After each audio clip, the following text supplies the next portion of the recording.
ओम शांति।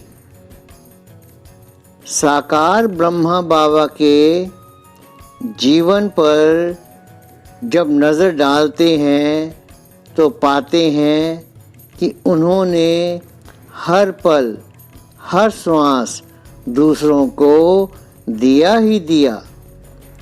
जो भी उनके संपर्क में आया उसे उन्होंने चंदन समान जीवन की सुगंध दी, उसको पत्थर से पारस बना दिया।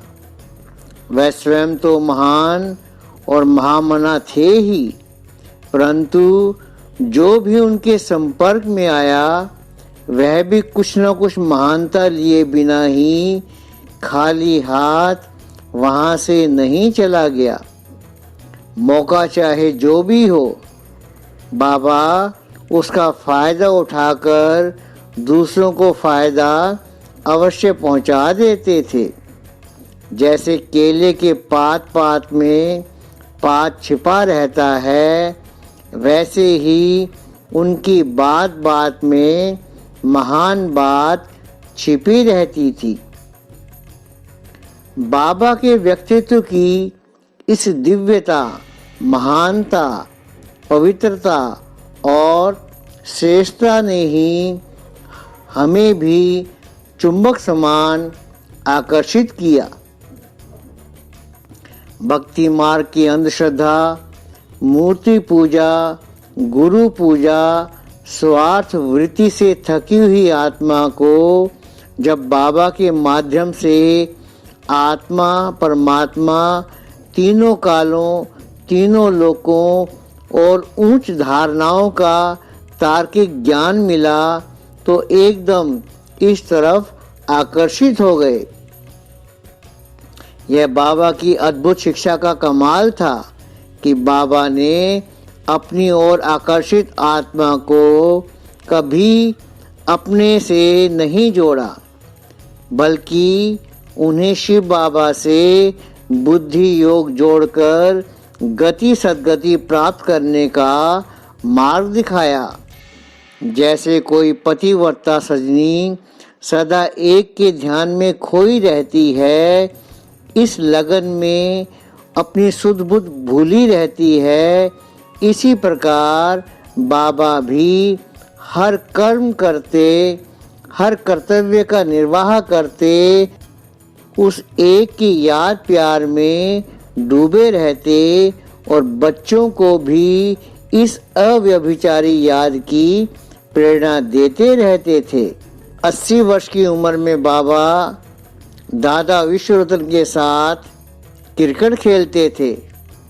बाबा की स्फूर्ति और रूहानियत से चमकते चेहरे की औजस्ता को कैमरे में कैद कर लेना और सदा के लिए अपने पास यादगार के रूप में रख लेना, परंतु कैमरे के क्लिक होने से पहले ही बाबा बोल उठते, बच्चे शिव बाबा का चित्र तो इसमें आएगा नहीं, क्योंकि वह तो निराकार है, यह शरीर तो नश्वर है, इसके चित्र से क्या लाभ।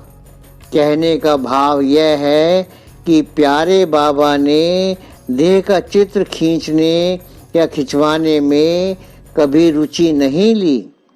उनकी सदा यही शिक्षा रही कि हम देह के चित्रों तथा देह की दुनिया से सदा ही पार रहकर उस विदेही परमात्मा शिव की याद में, उनके गुणों के चिंतन में सदा समाये रहें। देह चाहे किसी की भी हो, चाहे साधारण की हो, चाहे महान व्यक्ति की, विनाशी है। विनाशी देह की स्मृति से अविनाशी प्राप्ति हो नहीं सकती। अविनाशी और सच्ची कमाई तो एक सत्य और अविनाशी पिता परमात्मा की स्मृति द्वारा ही संभव है। यह सत्य है कि चित्र चरित्र की स्मृति दिलाता है, परंतु उस चरित्र को अपने में धारण करने की शक्ति भी तभी मिलती है जब हम विचित्र यानी निराकार परमात्मा शिव से अपना बुद्धि योग लगाते हैं। बाबा को जीवन में ना मान शान की लालसा थी और ना खान पान की कोई इच्छा। पाना था सो पा लिया और काम क्या बाकी रहा। यह सारा लाभ उनकी मन की वीणा पर सतत अंदर अंदर ही होता रहता था। पैसे तो वे हाथ में लेते ही नहीं थे। सादगी की वे चैतन्य मूर्ति थे।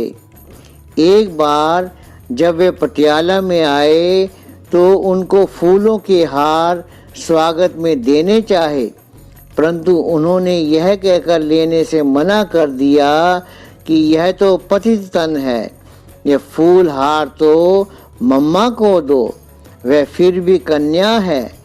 इस प्रकार स्वयं को बैकबोन बनाकर उन्होंने हर बात में मातेश्वरी जी को ही आगे रखा।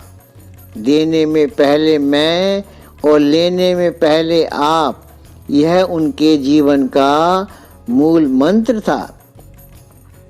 जिस प्रकार किसी सांसारिक आदमी को देह अभिमान का पाठ पक्का होता है, वैसे ही विदेही अवस्था अथवा आत्मिक स्थिति उनके लिए सहज स्वभाव हो गई थी।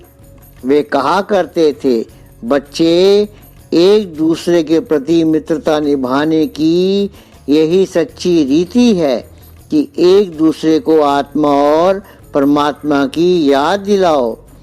यदि कोई ब्रह्मावत्स क्लास में या अन्य किसी मौके पर कोई गीत कविता आदि सुनाता तो उसमें जब तक शिव पिता की महिमा आती वे सुनते रहते, परंतु ब्रह्मा की अर्थात अपनी महिमा आते ही उसे बंद करा देते और कहते, बच्चे महिमा एक शिव बाबा की है, उसी को याद करो, मैं भी तो उसी की याद में रहता हूँ।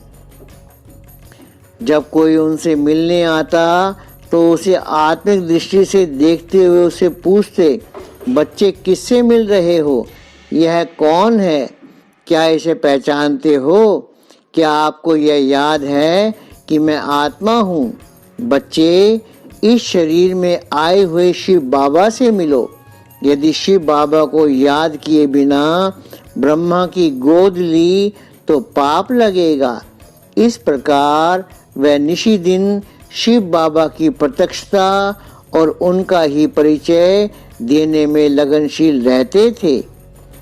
हर बात में उनका इशारा परम धाम में बसने वाले ज्योतिर्बिंदु शिव की ओर ही होता।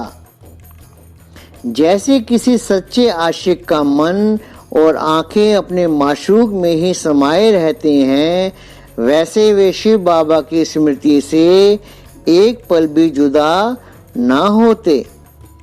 इतना उच्च कोटि का त्याग करने के बाद भी वे प्रदर्शन, महिमा, उपासना के बिल्कुल विरुद्ध थे।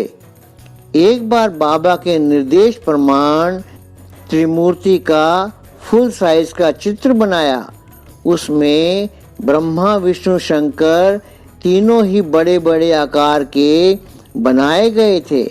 मधुबन आते समय उसे साथ में लाया गया और हिस्ट्री हॉल में लगा दिया ताकि बाबा देख सकें।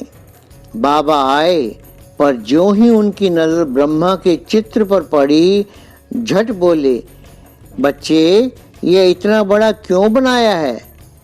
तो कहा गया, बाबा जब विष्णु 6 फुट का है तो ब्रह्मा भी तो इतना ही बनेगा ना। बाबा की इस बात से यह बात समझ में आई कि वह अपने को गुप्त रखकर शिव बाबा की महिमा में ही अपने को और दूसरों को आनंदित रखना चाहते हैं।